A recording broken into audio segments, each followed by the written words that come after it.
Hey guys, it's Elise here from houseofbrazen.com, and in today's episode we're going to be talking about why I believe you should start doing video for your business like yesterday. Actually, like last month.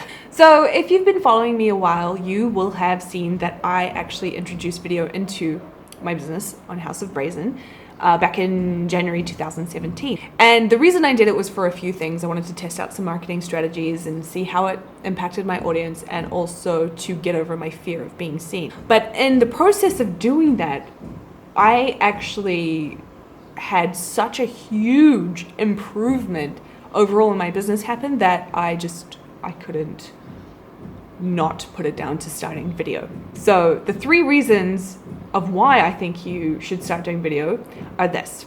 Number 1, it completely grows your connection with your audience.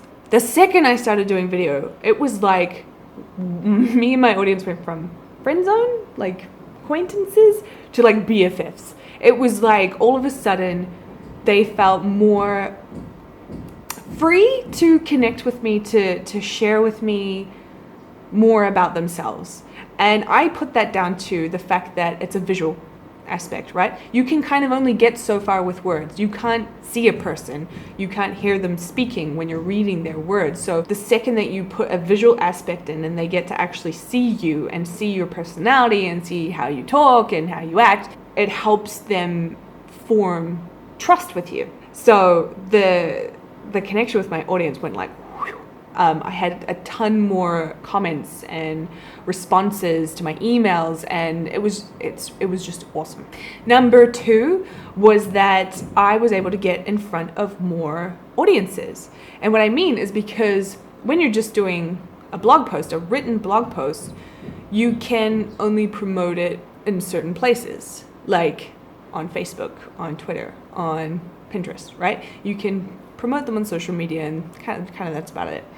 But once I did video, I could then access video platforms like YouTube.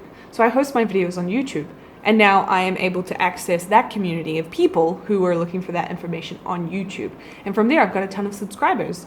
And then what I actually did was I turned my YouTube videos into audio files and then uploaded them to SoundCloud and iTunes. And now I have audiences on iTunes and SoundCloud.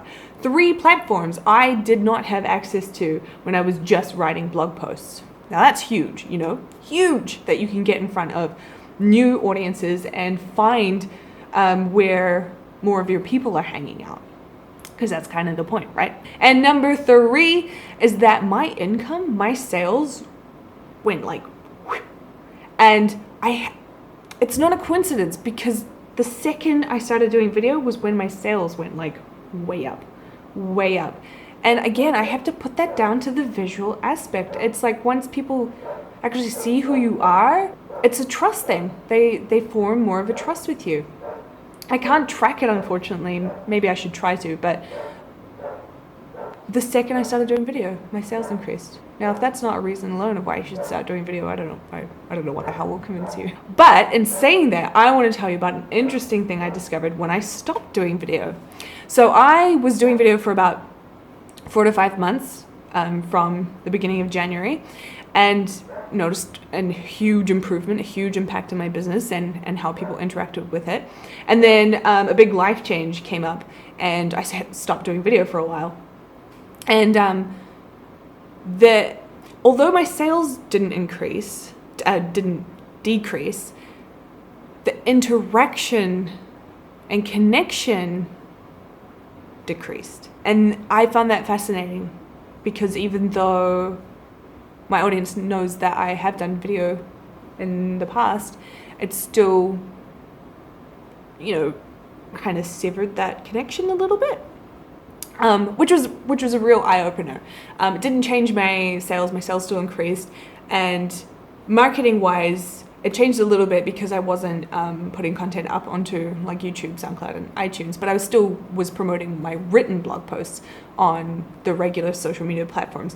But yeah, just the interaction part was was quite interesting. But now that I'm back doing video, it doesn't matter anymore, but it was a good little test. So I hope you enjoyed that little tidbit on why I believe you should start video.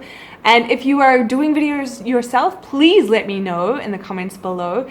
Like this video, and I will catch you in the next episode.